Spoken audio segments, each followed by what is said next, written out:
E eu vou retirar o Flávio do segundo turno e vou derrotar o Lula no segundo turno por uma razão muito clara. Hoje é dia de conversarmos com o Renan Santos, que é pré-candidato à presidência da República pelo partido Missão. Tudo bem, Renan? Bom dia. Tudo maravilhoso, bom dia aos espectadores, é um prazer estar aqui, na verdade uma honra, sempre bom vir à Band.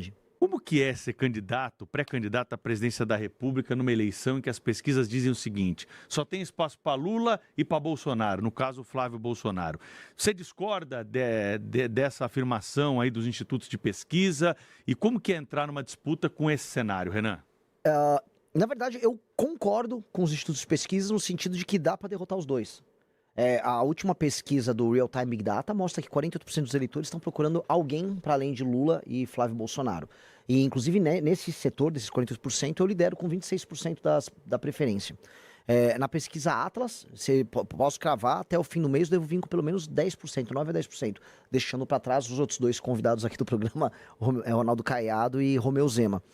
E eu vou retirar o Flávio do segundo turno e vou derrotar o Lula no segundo turno por uma razão muito clara. O antipetismo, que é quem a família Bolsonaro pegou os votos ao longo aí dos últimos 8, 10 anos praticamente, o antipetismo é uma força política na sociedade brasileira que está cansada.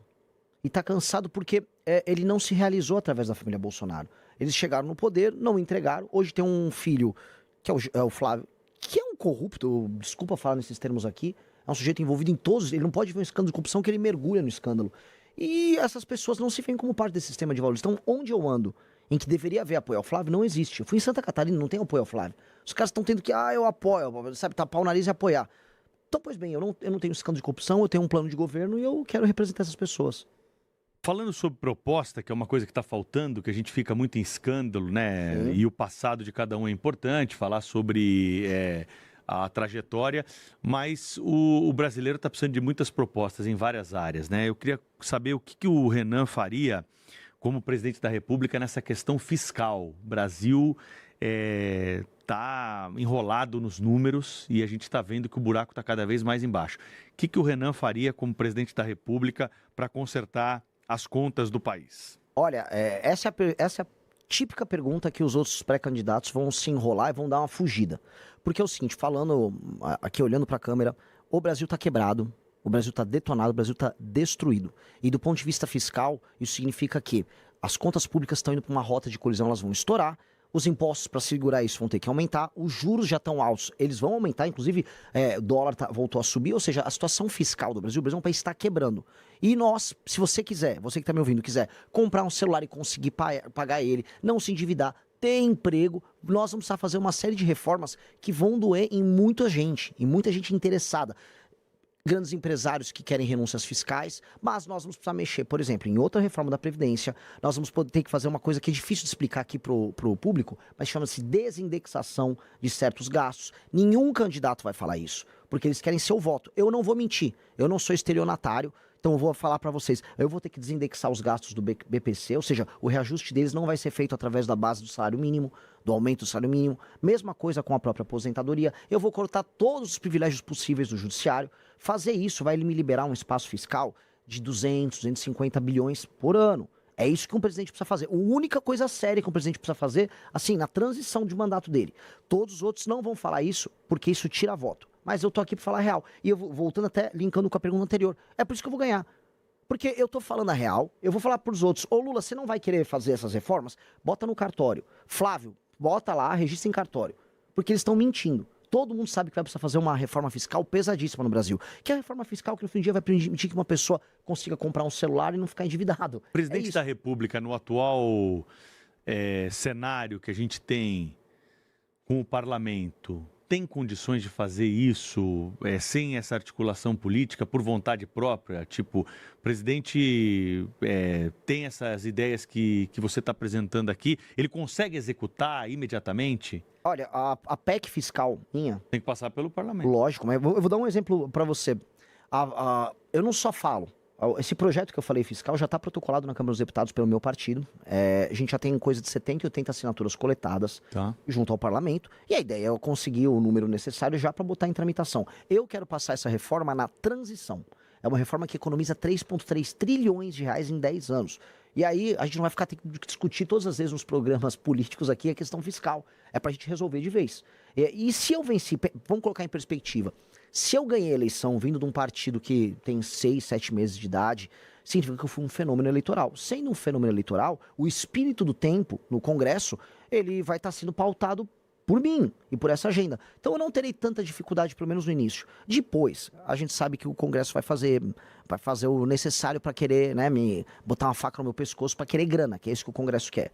Só que aí eu tenho que trabalhar com relação de forças de uma maneira... Precisa mudar esse esquema das emendas na tua avaliação? Com certeza. E como faz para mudar isso? Tem que mudar o sistema político brasileiro. E o sistema político brasileiro parte da base. Eu não quero, assim, me estender que essa história é fascinante. Eu rodei o Brasil, rodei o Maranhão, rodei cidades do interior do Nordeste, cidades que nem sequer deveriam existir do ponto de vista institucional. São cidades que apenas vivem de receber dinheiro do governo federal. E como é que rola a vida política lá? A emenda do deputado vem... O prefeito, ele opera a emenda, desvia um dinheirinho para comprar voto na eleição. O outro, ele faz um show com o Wesley Safadão ou com algum cantor para poder, né, amealhar o apoio da população. O deputado ganha em cima disso. Nós vamos mudar todo esse sistema. A gente vai fundir as cidades pequenas. Nós precisamos, porque as cidades estão quebradas. E nós vamos fazer uma reforma, que eu chamo de lei de responsabilidade gerencial, que vai condicionar o recebimento das emendas por parte do município. E, inclusive, o fundo partidário e o fundo eleitoral para os partidos, mediante desempenhos de gestão. Então, se um prefeito ele tem um bom resultado em educação, em saúde, ele ganha pontos. Esses pontos autorizam o município a ganhar emenda. Se ele não faz isso, ele não recebe emenda. E aí o município dele tem que se fundir com o município ao lado. E o partido dele tem o fundo partidário e o fundo eleitoral condicionado, veja só, ao desempenho dos prefeitos que estão filiados naquele partido. Portanto, quanto melhor for um prefeito, mais dinheiro o partido tem. Quanto pior o prefeito, menos dinheiro o partido tem. E menos emenda o deputado pode usar. Então a gente faz uma revolução mudando os sistemas de incentivo. Pelo seu cálculo, nós temos 5.000 municípios no Brasil. 570. Cairíamos para quanto, assim? Teria que cair para pelo menos, para a gente racionalizar, tem um estudo da Universidade Federal da Paraíba que vai nessa linha, para coisa de 2.300. Pela metade, quase. Porque a maior parte dos municípios... Agora é uma briga política imensa, né? Você vai lutar contra todo mundo, pô. Mas... E aí é PT, é PL, MDB, Centrão, União Brasil. Todo mundo tem prefeituras. Todo mundo tem prefeituras, mas todos sabem, eu inclusive fui agora na Marcha Nacional dos Prefeitos, que não tá dando para pagar essa conta. Sim, é uma irracionalidade. E tem um problema, o Centrão, ele é um carrapato. Esses políticos que você estava citando, eles são carrapatos. O carrapato, o máximo de consciência que ele tem é assim, ó, o boi não pode morrer. E o carrapato percebeu que o boi tá morrendo.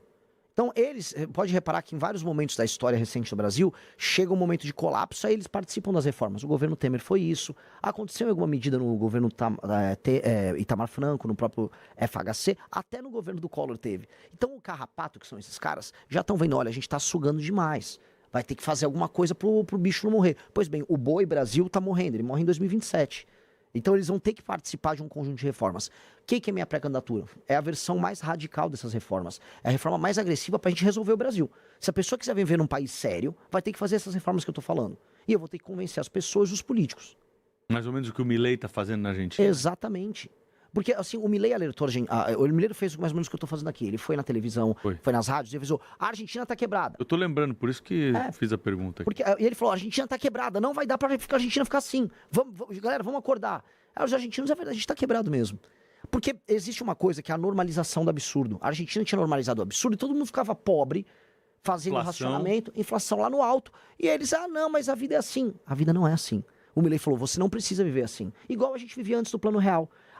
O ser humano é um ser incrivelmente adaptável. A gente se adapta ao absurdo. De repente vê o Plano Real, a gente falou, poxa, dá pra viver sem tanta inflação. Mesma coisa que eu tô falando aqui. Dá pra você comprar um celular. E eu falei assim, minhas ambições são muito grandes e ao mesmo tempo são muito simples. Sabe qual é o sonho de um Brasil perfeito no meu primeiro ano? Você conseguir comprar um celular, você não se endividar para comprar um celular, e aí você vai andar na rua e ninguém vai roubar ele. Se você conseguir cumprir esse ciclo de comprar um celular sem se endividar e conseguir ir na rua e ninguém te roubar, nossa, já foi uma revolução. Renan Santos, pré-candidato à presidência da República pelo Partido Missão, está concedendo uma entrevista ao vivo aqui à Bandeirantes, transmissão também pelo Band News TV, ao vivo no Jornal Gente. INSS, pergunta que chega todos os dias aqui para a emissora, de pessoas que estão na fila, que tem gente que ainda não conseguiu ainda reaver aqueles valores descontados indevidamente. Como reduzir a fila do INSS, Renan? De maneira clara, nós precisamos...